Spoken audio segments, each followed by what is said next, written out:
सुल्तान हैं। हेलो। हाँ जी। हाँ जी, हाँ जी, करें बात जी। कैसी हैं आप? मैं ठीक ठाक हूँ, जैसा होना चाहिए ये सब वाकयात के बाद वैसे ही हैं हम सब। हम्म। हम्म। आज आपकी स्ट्रीम दोनों ने बहुत अच्छे मोनोलॉग दिए, मगर ये सियालकोट का वाकया ऐसा है कि जिस पे बात करते हुए आप काफी डिस्टर्बिंग है। मतलब एक ऐसा मुल्क गालिब जिसमें मैं, आप, शिया, अहमदी, हिंदू, क्रिश्चियन, कोई भी महफूज नहीं है। कोई नहीं है, इसमें कोई शक नहीं। आप, मतलब मुझे मैं शेयर तो कुछ और करने आई थी, बट इस पे बात करना बहुत जरूरी है, क्योंकि ये ब्लास्फेमी जो है ये हमारे गले की एक हड्डी ऐसी बन गई है कि जिसको हम्म। हम्म। अब स्ट्रिक्टली ही डील किया जाना चाहिए। मतलब मैं कभी भी ये कुरान फाड़े जाना, I considered it very, you know, बचकाना मुझे लगता था कि ये करते हैं हाँ, लोग, क्यों एग्जैक्टली, करते दिस हैं, इज व्हाट आई मगर अब मुझे आल्सो समझ थिंक में अबाउट इट। आते हैं। Hmm. But now I understand where it comes from. क्योंकि ये अब रेजिस्टेंस बन गया। I think blasphemy is resistance now. मुझे तो अब यही लग रहा है। क्योंकि अगर आपने इतनी इतनी अंधेर नगरी मचाई है, तो फिर तो मेरा ख्याल है कि आपका ये एटीट्यूड तोड़ने के लिए ही सिर्फ ब्लास्फेमी करनी पड़ेगी फिर तो लोगों को। ठीक है। हम्म। मतलब आप क्या चाहते हैं? आप एक हम्म। इंसान को, आप आपने कानून हाथ में ले लिया, आपको लगा कि उसने ब्लास्फेमी की, हम्म। आपको ये, आपके रिलीजियस वो जो क्लेरिक्स हैं, जो मौलवी हैं, जिसने भी हम्म। आपको ये राइट दिया कि आप उस बंदे को मारें, उसको आग लगाएं, उसके सामने सेल्फियां खींचें।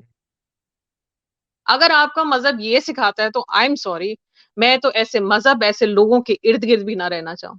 मैं तो कभी अपने बच्चे को ऐसे लोगों के पास ना भटकने दूं जो इस तरह के। वो बच्चा जो Exactly. आया, मुझे उस पे हैरानी हो रही है कि वो कह रहा है कि वो, अगर उसने पेपर जलाया, उसको पता था इसमें क्या लिखा हुआ है, उसने पेपर जलाया, तो उसके साथ यही होना चाहिए था।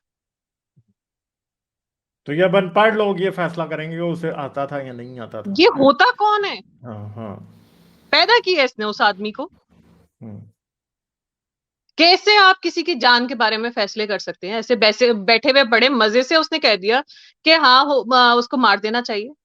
जब कश्मीर में लोग मरते हैं, जब फलस्तीन में लोग मरते हैं, जब सीरिया में लोग मरते हैं, उनका, क्योंकि उनके पास इस्लाम का वो बैनर है, तो आपको तकलीफ होती है। दूसरा इंसान मरता है तो आपको तकलीफ नहीं होती।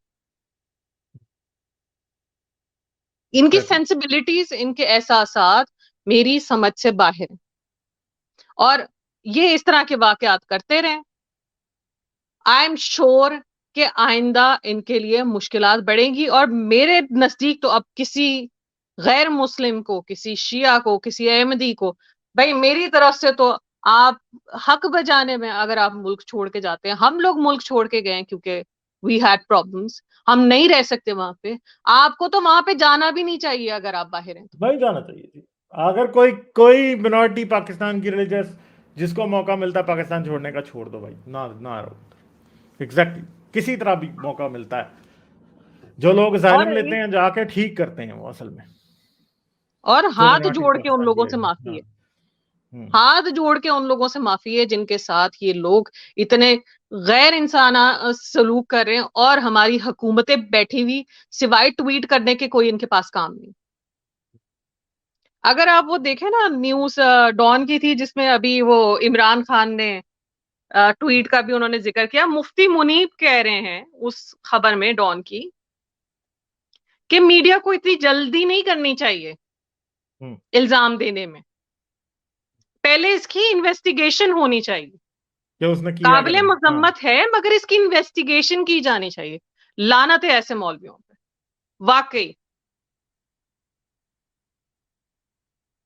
आपको, एक इंसान मरा, उसकी आपको मजम्मत करते हुए, अगर आपको इन्वेस्टिगेशन की जानी चाहिए कि वो उसको, कि उसने कुरान फाड़ा नहीं फाड़ा, उसने बेहुरमती की, आपको इंसानी जान की कोई फिक्र नहीं है।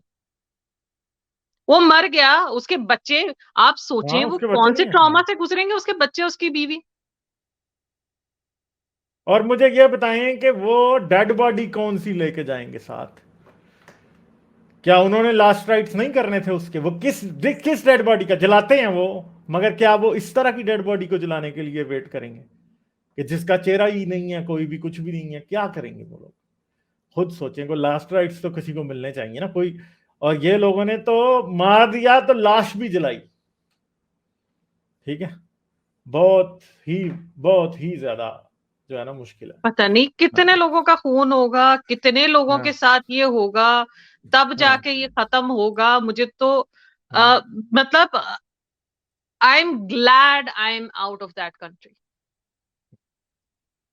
इसके अलावा मैं कुछ नहीं कह सकती। मैंने ऐसी चीजों की जिम्मेदारी, मेरे अभी भी पास मैं पाकिस्तानी हूं, मगर मुझे शर्म आती है ये कहते हुए कि मैं पाकिस्तानी हूं। मेरी उस जमीन से मेरा ताल्लुक है जहां पे ये सब कुछ हो रहा है, जहां पे किसी की जान महफूज नहीं है, जहां पे किसी की इज्जत महफूज नहीं। अच्छा, बैठे हुए आपने ये एक लिंक मौलवी। भेजा शेयर करने के लिए। जी। हाँ जी, ये इसमें आप हम्म। मुफ्ती मुनीब का नीचे पढ़ें, मोहतरम क्या अच्छा, कह ये रहे हैं। एक तो पहले ये है कि कुलीग था बेचारा जो डंडे खा रहा था इनसे, ठुड्डे खाए जिसने उस आदमी को बचाने के लिए, देखें उसके पाँव में वो बैठे, इसकी टांग पकड़ के बचाने की कोशिश कर रहा है, पर ये लोग उसे मार रहे हैं, ठीक है। तो ये चीज़, अच्छा मुफ्ती मुनीब वाला कौन सा है, दिखाएं मुझे मैं कहाँ एक पे। सेकंड में मैं खोलती हूँ। पैराग्राफ मुझे बता दें। अ,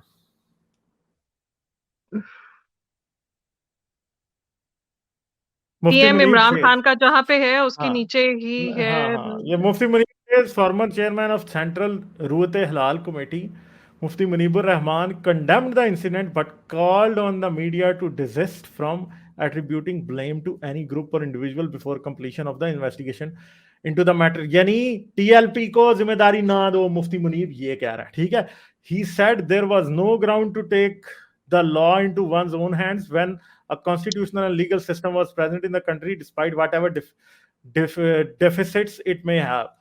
Anarchy and lawlessness spread in society which are not in any way beneficial for the country and the negative image is created for the country on the international level। He is quoted saying that। तो देखें, ये कह रहे हैं कि इनको TLP को इल्जाम ना दो। मौलवी ये कह रहा है ये जो सांप है यही सांप है। ये मुनीबुर रहमान भी उन सांपों में शामिल है जो पाकिस्तान नाम के हजूम में छोड़े हुए हैं। ये वो सांप है, ठीक है। वो हमेशा वो कहता था हसन निसार के ये वो हजूम है जिसमें सांप छोड़े हैं, मगर वो सांपों को कभी आइडेंटिफाई नहीं करता था कौन से हैं। ये मौलवी हैं वो सांप जो छोड़े हुए इस हजूम के अंदर। मगर गालिब हाँ जी, लेट्स बी सुनिए ऑनेस्ट, ये सुनिए आप। सांप तैयार किए गए हैं और अब ये हाँ, किए गए हैं, किए गए हैं, अब क्या करें, किए गए क्या हैं। करें। और मतलब ये इदारे, उन उन इदारों को अब अकल अब भी कर लेनी हम्म चाहिए जो इन लोगों को फंडिंग कर रहे हम्म हैं। अभी सऊदी हम्म। अरब ने, अभी मैं देख रही थी कितने बिलियन डॉलर की आज भी इमदाद दी है। इनकी तो सारी हाँ, इमदादें बंद होनी चाहिए। होनी चाहिए, एग्जैक्टली होनी चाहिए, इसमें कोई क्या वो क्या नहीं है। दे रहे मैं हैं पाकिस्तान पे लोगों को पाबंदियां तो लगनी रोटी चाहिए, खाने को आई नहीं मिल थिंक। रही, इमदादें जा श्रीलंका कहाँ रही शुड हैं? डिमांड, श्रीलंका शुड डिमांड कि पाकिस्तान पे पाबंदी लगाओ भाई। हाँ। ओहो, नुमान भाई ड्रॉप हो गए हैं, अच्छा। आई सुल्तान, हाँ ऑल्सो जी। वॉन्टेड टू टॉक ऑन एक हाँ, डॉक्टर हूद भाई का आज आर्टिकल आया था। अच्छा।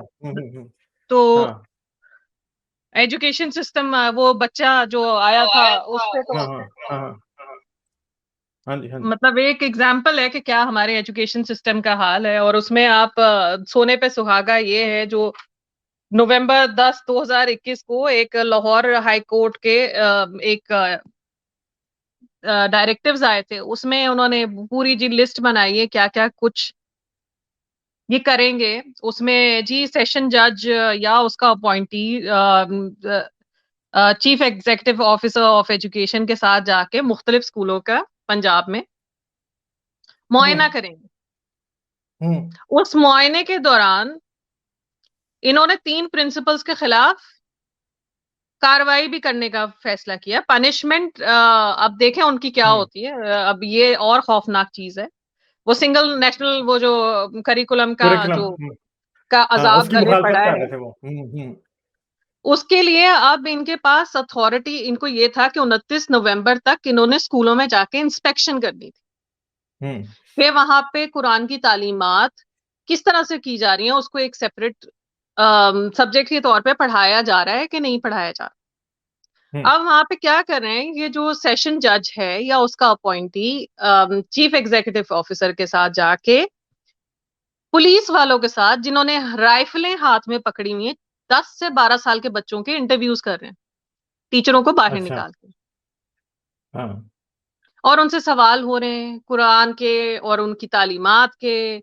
जी उनको उन्होंने सही पढ़ाया जा रहा है, उनके उन पे उनके खिलाफ, स्कूलों के खिलाफ कार्रवाइयां होंगी कि अगर उन्होंने उसे एक्स्ट्रा सब्जेक्ट के तौर पे नहीं पढ़ाया। उन्होंने उसको उसके हवाले से इंतजामात किए कि नहीं किए। 3 जो प्रिंसिपल्स जिनके खिलाफ कार्रवाइयां हुई हैं, उसमें से एक है कि पारे जो हैं वो कुरान के उन्होंने स्कूल बैग में क्यों रखे हुए थे। अगर आपने स्कूल के करिकुलम में कुरान को शामिल किया तो वो क्या सर पे उठा के लाए बच्चे? हम्म। कहाँ लेके आए पारे कि वो स्कूल के बैग में क्यों रखे हुए थे? उसका अलग इंतजाम होना चाहिए था। हूद बॉय का बहुत अच्छा आर्टिकल है, डिटेल्ड है, आप पढ़ें। उसमें वो कह रहे हैं कि स्कूलों में इंतजाम नहीं है, अलमारियों के कोई कैबिनेट्स नहीं है, कोई कुछ नहीं है, तो हम्म। वो पारे बच्चे रखें कहाँ? हम्म। दूसरी जगह पे था कि जी कुरान वो कि उन्होंने क्यों कुरान का इस तरह से इंतजाम नहीं किया कि बच्चों को स्कूल से, घर से पारे लाने पड़े। आपने प्रोवाइड किए हैं स्कूलों को पारे? फिर वो टीचर्स वो और इसकी एक क्लास में क्या हुआ कि 6 दफा कुरान नीचे गिर गया कहीं, कोई क्लास से अच्छा। नहीं, 2-3 दफा कुरान नीचे गिर गया बच्चों के हाथ से। और आपको पता है उसकी सजा क्या है? क्या सजा है? ब्लास्फेमी। हाँ, एग्जैक्टली। आप हम्म। सोचें आप बच्चों को कहाँ लेके जा रहे हैं। टीचरें रो रहे हैं वहां पे, हुड बॉय ने लिखा है उस आर्टिकल में कि टीचरें कह रही हैं कि वहां पे वजू करने के इंतजामात नहीं है। आप वहां से पे बच्चों को क्या एक्सपेक्ट करते हैं कि क्या कैसे कुरान पढ़ेंगे वो? अगर हमारे मुल्क में जो इन्होंने कुरान के लिए नाफिज किया है, अगर आम तालीम के इंस्पेक्शन के लिए ये किया होता ना, तो आज ऐसे बच्चे नहीं पैदा हो रहे होते जो आज आया था।